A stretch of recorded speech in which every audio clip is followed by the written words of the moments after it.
to the Read-Aloud Revival podcast. This is the podcast that helps you make meaningful and lasting connections with your kids through books.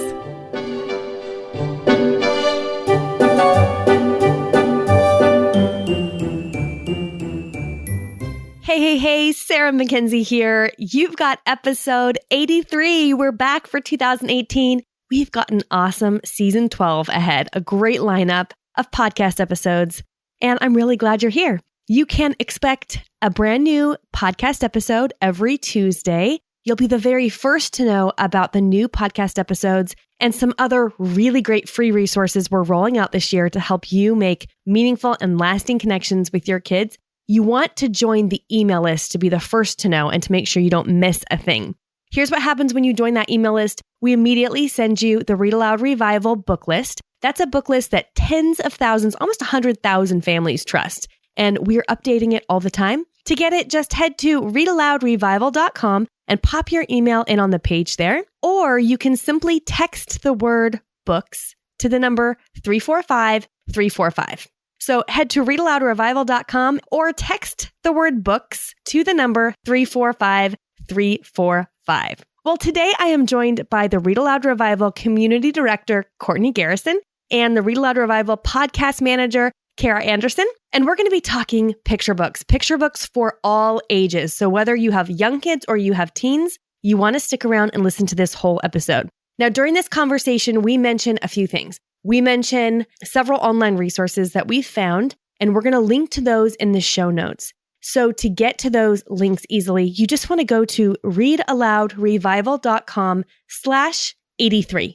That's readaloudrevival.com/83 because this is episode 83. And in addition to those links, you'll also find all of the books because you know what we do on this podcast. We throw around titles like crazy. So you don't want to have to jot all those down. We do that for you, and you can find those titles in the show notes as well. Without further ado, let's get into today's show.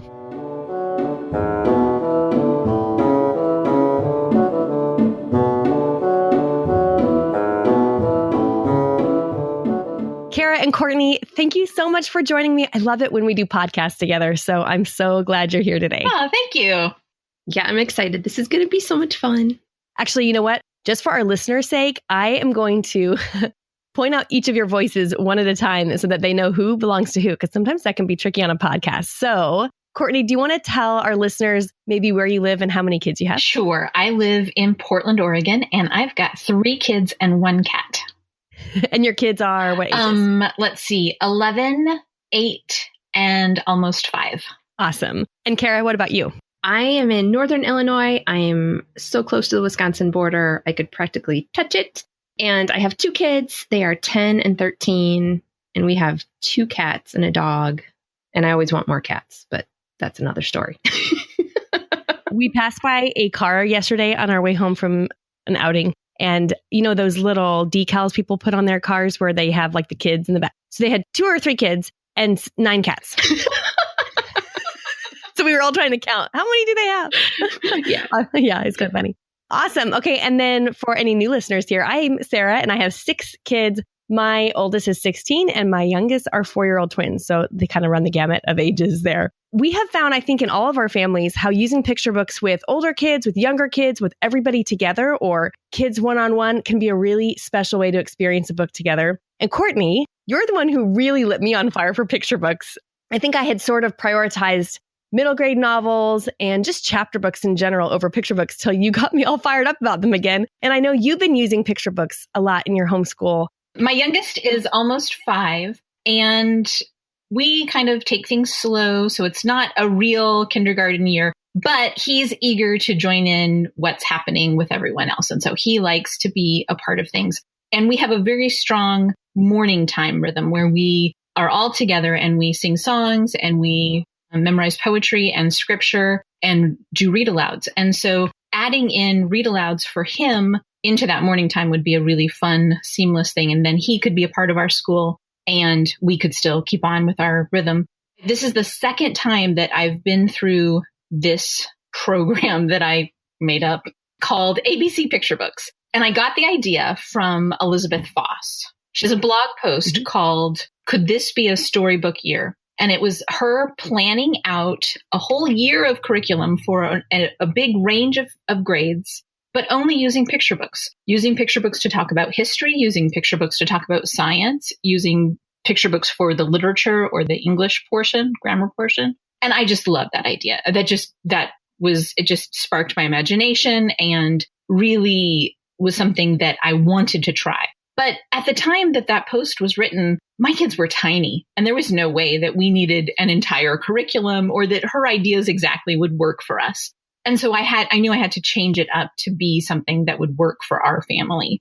And so I used her pattern of using picture books sort of across the curriculum to guide what we were going to be doing. And I had a kindergartner that year. And so I did ABC picture books. Let's read each week an author or an illustrator whose name begins with the letter of the alphabet that we're on that week. So as we were doing our sort of kindergarten work of learning the letters and their sounds, we could add in picture books, and that would be a fun thing to do. A is for Aliki, who has written, so many great books. We love her Greek myths book, but we found this new to us book called Quiet in the Garden. So she has an entire collection of books that we love her work, but we had never found them. And so there were, things that were a surprise to us, even though they were beloved authors. B is for Marion Dane Bauer. She wrote one of my favorite books called If You Were a Kitten, and it's about a baby being born. If you were a kitten, this is how kittens are born. But you traveled here under my heart. It's a beautiful, beautiful book. But she has all of these animal books about animal babies being born. So that was a wonderful find. Let's see. E was for P.D. Eastman. And so we got Go Dog Go and Are You My Mother? But then we found also Corre Pero Corre, which is Go Dog Go in Spanish. And my 11-year-old is doing Spanish. And so finding these easy readers that are super familiar, but in the language that we're learning was so much fun.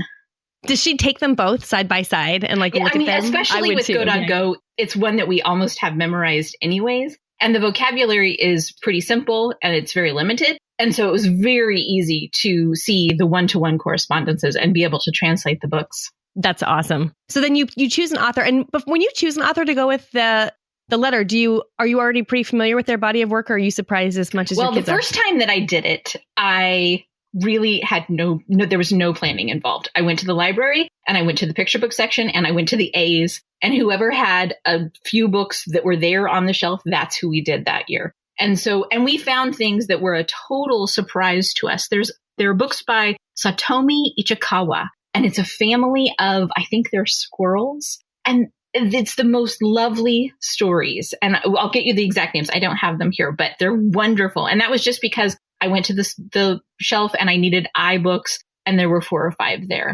So there are people that we know, but then we also try to find books that we haven't read yet. And so D was for Tommy DePaula.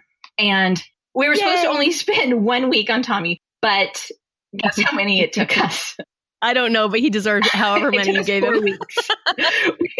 we did 4 times as many Tommy books as anyone else, just because there were so many of them. And we were just getting books from the library that we didn't have on our shelf. So books that were new to us. And so it was wonderful. And the big hit of this time through was Big Anthony and the Magic Ring, because there are all kinds of great songs to sing in this one. And Big Anthony has got to be one of the most lovable picture book characters ever. I loved hearing Tommy talk about him and how much affection Tommy has for Big Anthony. I love that. Okay, so Courtney's talking about when Tommy came to Read-Aloud Revival Premium membership in 2017. He came and met our kids on screen and answered their questions live. He's actually coming back in 2018. April 18th is actually Read-Aloud Revival and Tommy's Day. So he's coming back in 2018 to talk to us again. And if you want to know more about that, you want to go to RARmembership.com so you don't miss it, because Tommy is definitely worth not missing. And your kids will love, love, love getting to see him live talking about his books. So inspiring.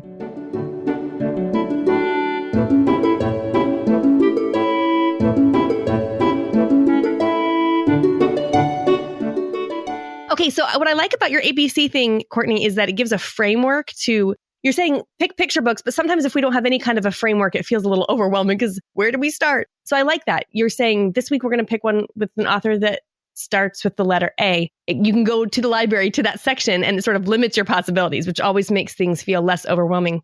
So this kind of reminds me of another framework that I've heard of recently. I think you're the one, actually, Courtney, who initially told me about it, which was the classroom book a day movement. I think maybe started by Jillian Heiss. Is that right? Do you want to talk about that? As I was doing research this summer, I was on Twitter because that's where you do research, right?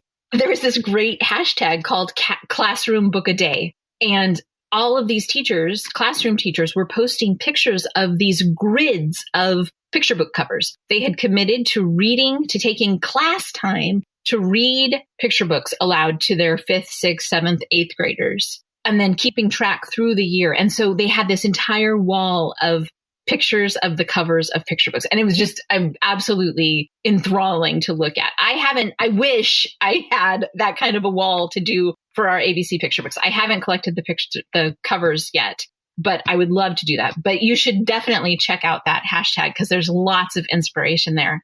Yeah, we'll put that in the show notes too. Classroom book a day, because what I love about looking at that hashtag is you see teachers, sure, of kindergartners and second graders, and also teachers of middle schoolers. You could do this with your high schoolers as well, reading a picture book a day. One of the things that I love about this idea is it covers so much ground, because when I read to my older kids who are 16, 14, and 12, and when I read a novel to them, that's wonderful, but we can only read a handful of those a year if we're being really faithful to our read aloud time.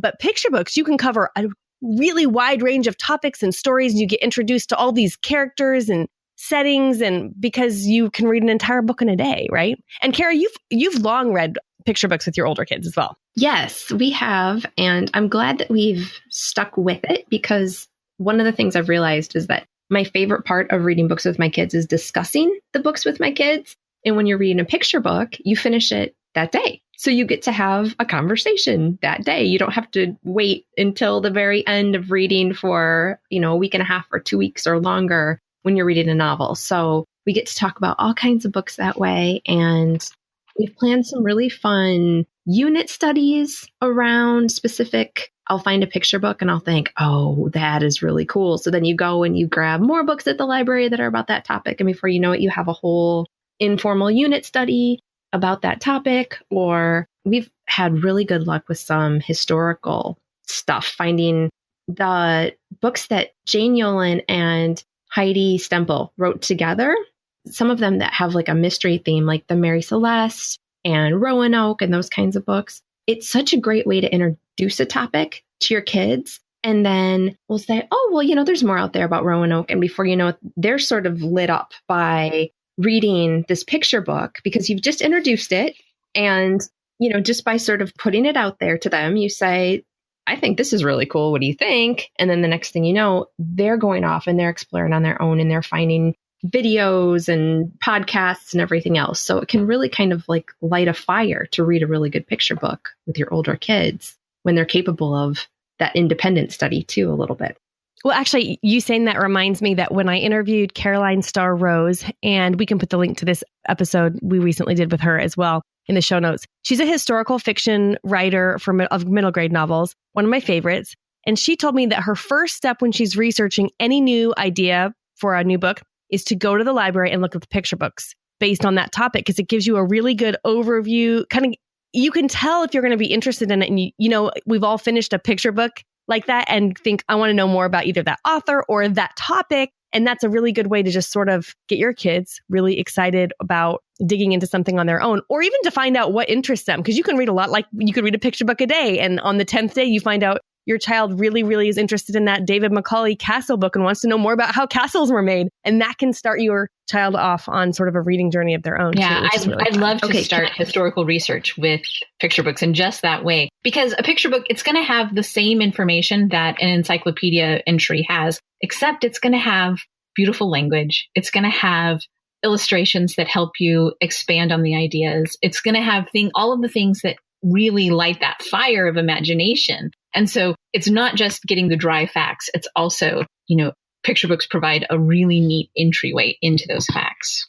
In the Read Aloud family, which is a new book coming out in March, there are book lists that I created in the very back of the book based on age range. And one of the things I really tried to do is make sure there were some picture book recommendations, even for the older kids. So there's a few picture book recommendations in the 9 to 12 5-year-old section and also in the teen section. And when I was reading picture books for that, there are some really beautiful picture books that are actually not meant for younger kids, but can be a really nice entryway into some hard topics. The one that comes to mind first off, just right away, is Show Way by Jacqueline Woodson, which I know, Kara, I think I first heard about that one from you, right? I love that book. Yeah, I love that book. It's so moving. It's definitely not for young kids. Mhm. It's a heart-wrenching story about slavery, but it's so beautifully done. And the illustrations and the really lyrical, of course, Jacqueline Woodson is a master of lyrical, beautiful text. And so it's a really wonderful picture book to experience with your teens and on your own, even together. And I think it kind of is a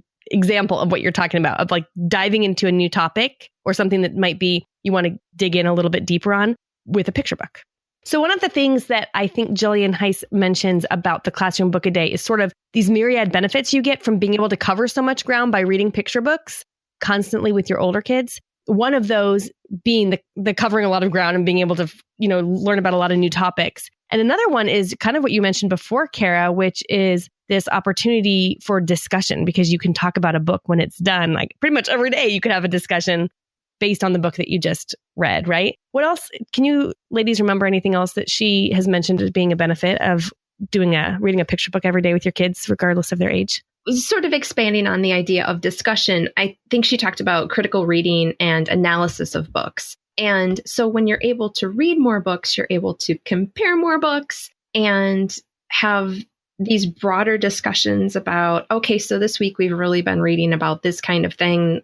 How did this book address the topic versus this book? How did these illustrations sort of change the tone of the book a little bit compared to this different illustrator's take on it? And it just allows you to really, engage your kids in that kind of thinking about a book and how it tells the story and how it, maybe like how an author decides to interpret things. And so it's really, it goes even beyond just a basic discussion of, did you like it? You can really start to teach them those things that they will need later when they're called to, maybe write about books that they've read or really analyze a big novel or something. Yeah, I love thinking about how the stories work. Just asking the question, what does the main character want?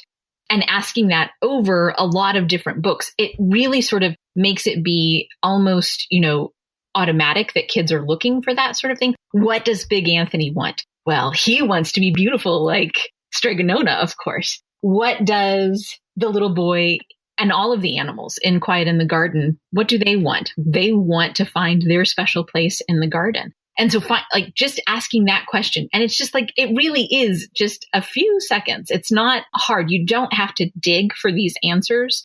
And kids get to be in the habit of asking those questions and of reading with that sort of in mind.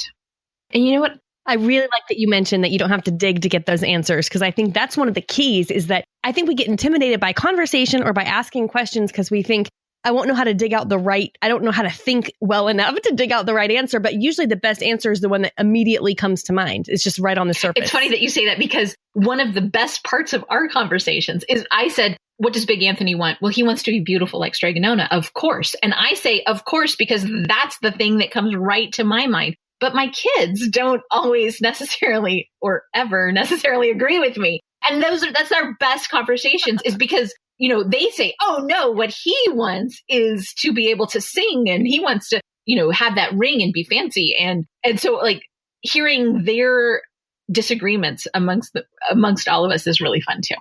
Now, this wasn't with a picture book. This was with R.J. Palacios' wonderful book, Wonder. But when I was reading that one with my 14-year-old, we actually read it independently and then came together to talk about it. And when we were asking each other that question of what did Augie want, our first reaction, both of us, was he wants to be like everyone else. And then immediately we kind of stopped and went, wait, that's not right. That's not right. So then we sat there for a second and Allison said, no, he wants to be accepted for who he is without having to change. And so, but we didn't have to dig that far. It's like, exactly like you said, that little simple question really got us going from, our initial reaction going, wait, hold on, that might not be quite right, to a better conversation about something that was deeper and better than we had originally thought. And that's what I love about open-ended questions, is that if you know where that conversation is going to go, or you know the answer to it, that's not an open-ended conversation. And it's probably not going to lead to that kind of rich discussion that you're looking for. So I love that you can just start a conversation with your kids and have no idea where it's going to go and see where it takes you. So, and Tommy DePaulo's picture books are so fantastic to ask that question about what does this character want and why can't they have it? Because there's always so much humor about what, not always, but there's oftentimes so much humor in his characters about what they want and why they can't have it. That's really the heart of reading critically and doing literary analysis. Those are fancy words and they can be intimidating, but they don't need to be. It really can be as simple as seeing what the character wants and why they can't have it and how that moves the plot along.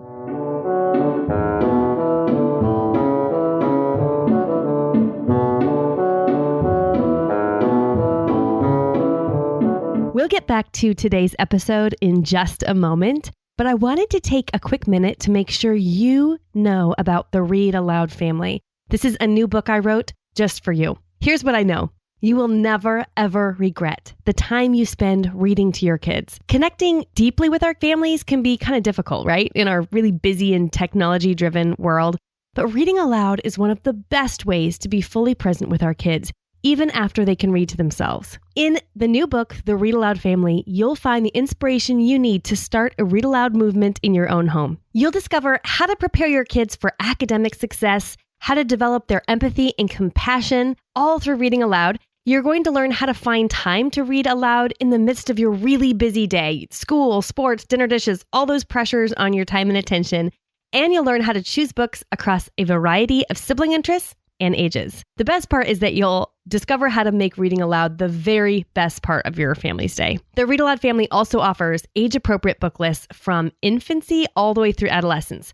So from a toddler's wonder to your teenager's resistance, you're going to discover practical strategies to make reading aloud a meaningful family ritual. The book releases wherever books are sold, March 27th, 2018. But if you order the book before March 27th, you're going to get some extra gifts. And I am so excited. Zondervan let me do this because I made you a brand new video masterclass to show you how to choose books for your kids. So you know that feeling when you walk into a library or a bookstore, or maybe you're cruising around online or something, and you don't know if a book is worth your time or attention or your child's time and attention? In this video masterclass, you're going to find out exactly which two characteristics make a book worth reading. And you'll find out the 3-question test I use to decide if a book deserves a place on my family's reading stack. So order the Read-Aloud family before March 27th, 2018 to get a promo code to access that masterclass for free. I am thrilled Zondervan is letting me do that. Go to thereadaloudfamily.com to grab your copy. I can't wait to get it in your hands.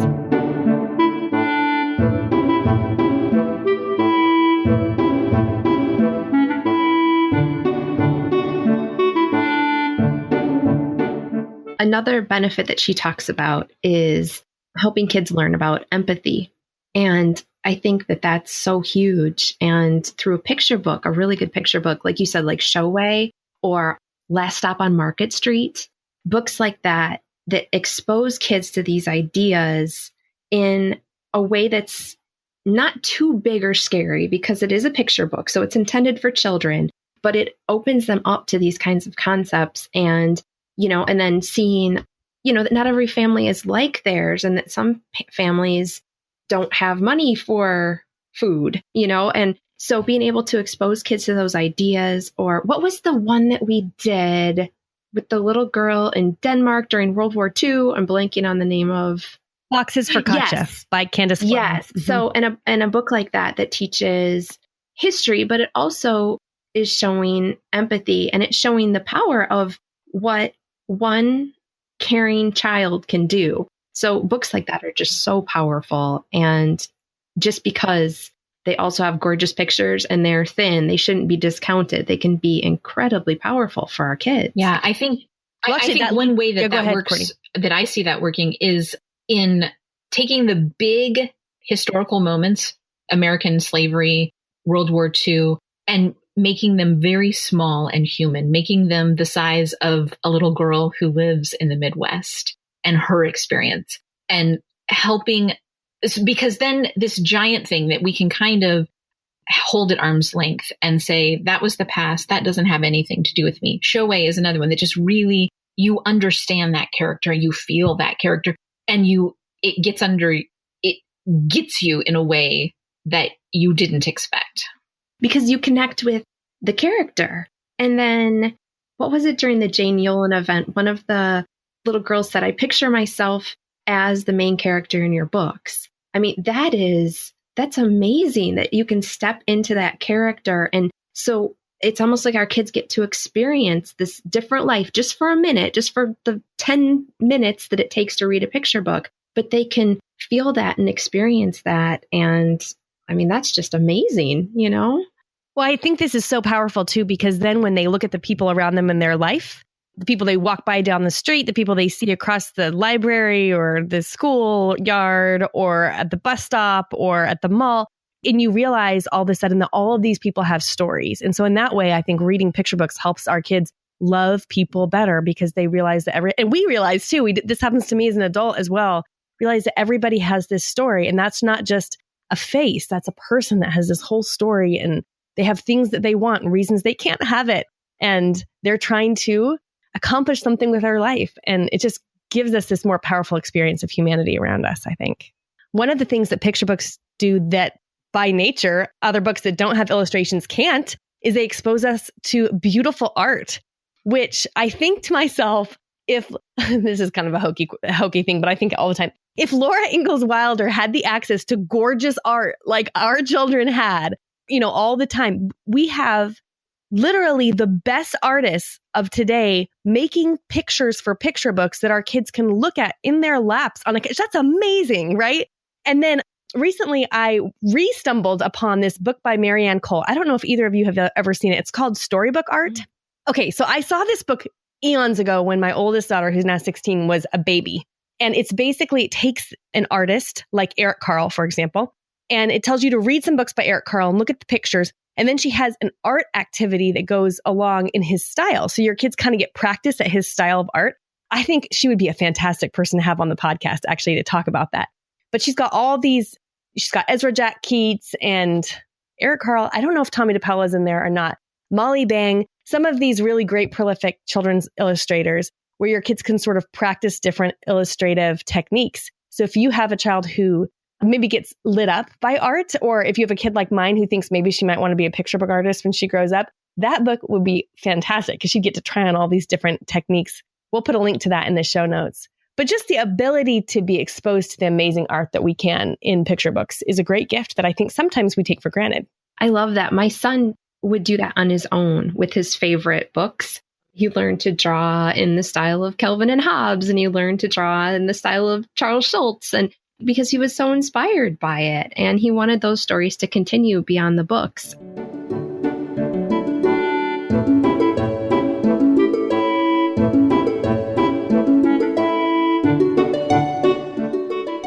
Well, one of the things that keeps me from starting a new read aloud with my kids, especially when it comes to novels, is it feels sort of like a commitment, right? If you look at a 200 or a 300 page middle grade novel, at least I know it's going to take us a while to get through it, which is one of the things that's so great about picture books is that you can start and finish them in a day, right? We talked about that a little bit. And one of the things I really love to think about when I'm reading with my kids is that it feels like you're not doing anything meaningful. If you have like laundry spilling out of your hallway and dishes piled up in the sink and you're out of milk and bread and you're behind on your homeschooling if you're a homeschooling parent, or you're supposed to be going to the school to do something for your kid's classroom, everything feels kind of crazy. Sitting down to read for 10 or 15 minutes feels like an easy thing to get off your list because there's a lot of other things happening, right? And there's just a lot of other pressures. But one of the things about reading is that it's cumulative. So every time that you read for 10 minutes with your kids, it's like building a beach one sand at a time. And over time, it makes this big difference. But I think picture books can really help us with that, because if you only have 10 or 15 minutes in your day, picking up a picture book to read with your kids doesn't require you to make the same kind of commitment that picking up The Hobbit and reading that with your kids, which is a heck of a commitment, right?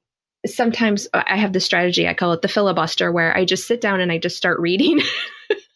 And, it's like, as long as I keep reading, they are there and they're paying attention. You know how like when everybody's kind of like going off to do different things. And you're like, no, just come back. Everybody sit down. Everybody, we're going to start school. We really are going to start school. And they don't believe you. So you just pull out a book and I just keep reading it and keep talking. So I do that with my little kids when they're throwing major fits. Not that my children ever do such a thing, but, theoretically speaking, if they were to throw fits.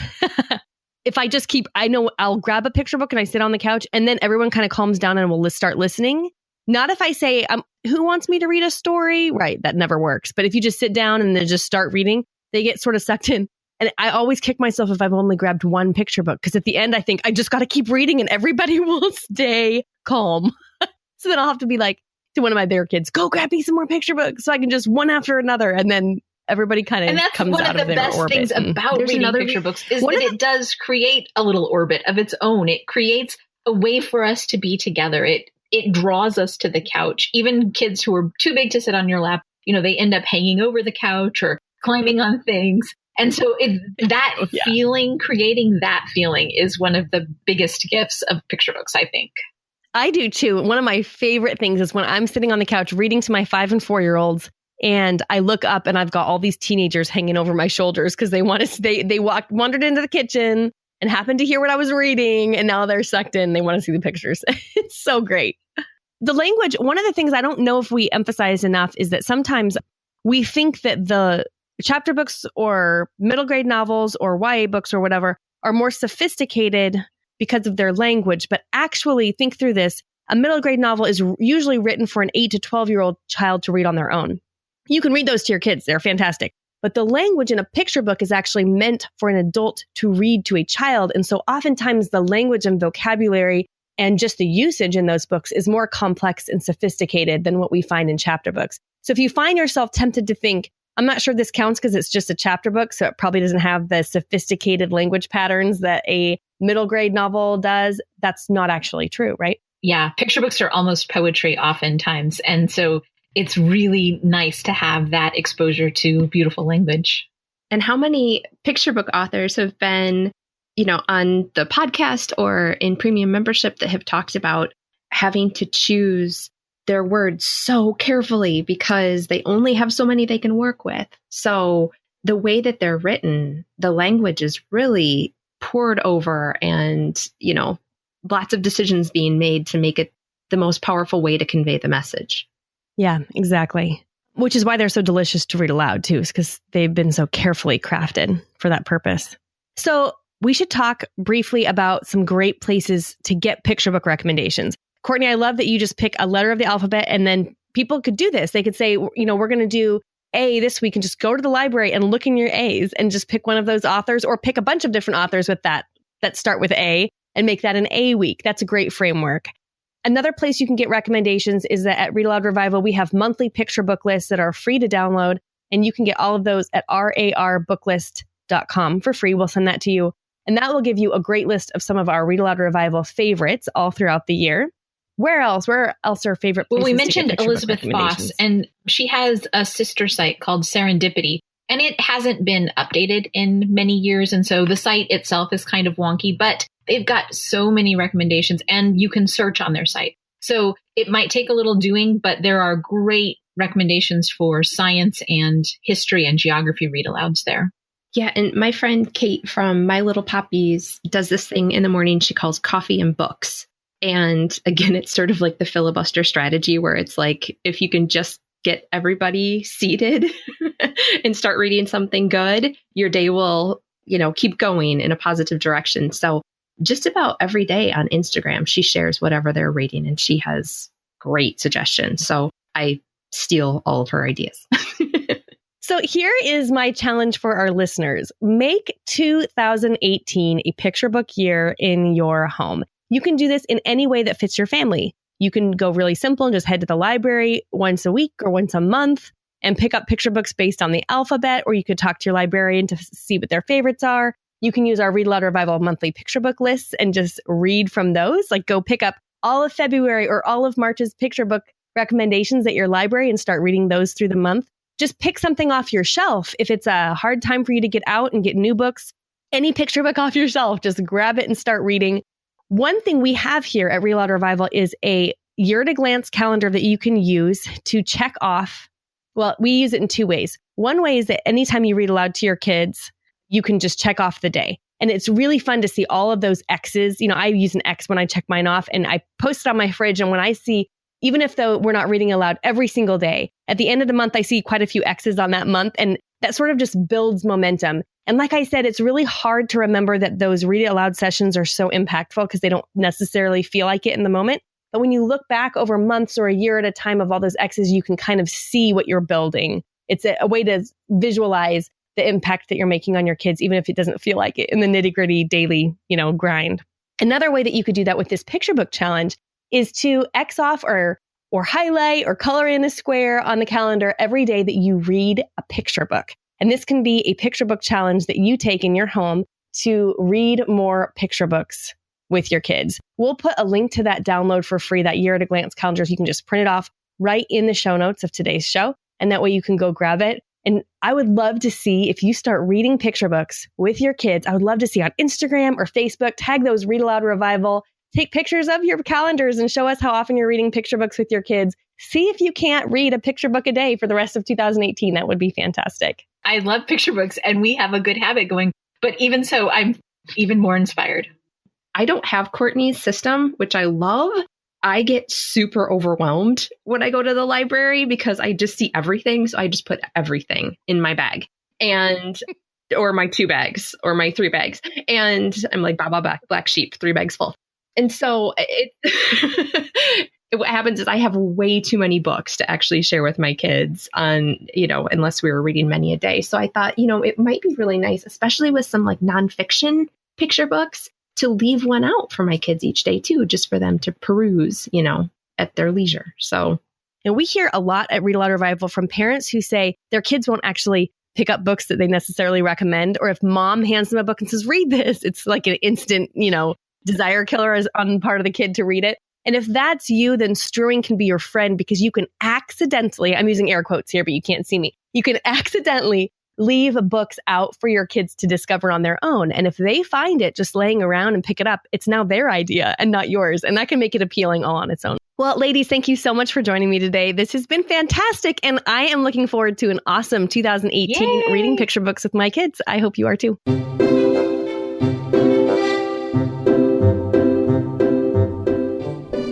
Now it's time for Let the Kids Speak. This is my favorite part of the podcast, where kids tell us about their favorite stories that have been read aloud to them. My name is Lucy Taylor and I am 8 years old. I live in Russellville, Arkansas. My favorite book that my family read together is The Trumpet and the Swan. My favorite part was when Louis the Swan stayed in a hotel. My name is Lily and I am 8 years old. I live in Russellville, Arkansas. My favorite book that my family read together is the BFG. My favorite part was when the big friendly giant bird. What's your name? Rowan. Rowan. And Rowan, how old are you? 3 years old. 3 years old. And where do you live? Oklahoma. Oklahoma. And what is your favorite book that I read to you? I like you read Chaps for Sale. Chaps for Sale? Yeah. Oh, that's a good one. Why do you like it? Because I have the monkeys in the book. You like the monkeys in the book? Yeah. Why do you like the monkeys in the book? Because they're funny. They're funny? Yeah. Do you have another favorite book? Uh-huh. What book? That's just decided. You can't decide yet? No. There's so many of them? Yeah. Well, let's go read some right now, okay? Okay. Hello, my name is Joey. I am 8 years old. My favorite book is Henry and the Chalk Dragon by Jennifer Trafton. It's just got everything I like in it. It's hilarious. This is hilarious. What's your name? Nina. How old are you? 4. What's your favorite book? Flamingo. Flora and the Flamingo. What do you like about that book? I like it because a flamingo and a flora in it. Hi, my name is Ben. I am 5 years old, and my favorite book is Ring and Tinda. Ling and Ting, what do you like about that book? Because he sneezed during a haircut. Oh, that's silly. Hi, my name is Rena, and I live in Dallas, Texas, and my favorite book is Beatrix Potter because it has a lot of different bunny books and a couple of others. And I also like the Green Ember. How old are you? 9. Hi, my name is Lily Ann Slayman. My favorite book is How to Train Your Dragon. I live in Texas. How old are you? 11. Hi, my name is Kaylee. I am almost 7 years old. We live in Colorado, and my favorite book is Amy Mamie A's Reporter. She is a reporter who makes newspapers, and she finds and sees a serpent named Taboo. What's your name? Tegan. How old are you, Tegan? 5. What's your favorite book? Magic Treehouse books and Mouse Mess. Mouse Mess. Why do you like Magic Treehouse books? Because they talk about 2 kids in places they have never been before. What's your name? Ada. Ezra. Ezra, what's your favorite book? Dinosaurs. Dinosaurs. Do they like to clean their room? Yeah. And how old are you, Ezra? 2. Hi, my name is Hannah. I'm 5 years old. Where I live, Kansas City, Kansas. My favorite book is The Boxcar Children, and my favorite book of the Boxcar Children is The Pumpkinhead Mystery because I like when the Pumpkinhead floats around. What's your name? Bethany and How old are you? 3. Where do you live? Kansas City Street. And my favorite book is Yama Yama Miss Mama. My name is Emery. I'm 8 years old. I live in Colorado. My favorite book is Ellen's Habits by Beverly Cleary. And I like the book Ellen's Habits because she does ballet, and I just like the book. That's it for today. Remember, you can access all of the links and book titles and recommendations we mentioned during the program today at readaloudrevival.com/83. And I hope you get a chance to pre-order Read Aloud Family, Making Meaningful and Lasting Connections with Your Kids, the brand new book I wrote that I'm so excited to get into your hands. To pre-order that book so that you get the promo code to watch my new video masterclass for free, you want to go to thereadaloudfamily.com. Alrighty, I'll be back in a week with another great episode. Thanks so much for joining me today. And until next time, go make meaningful and lasting connections with your kids through books.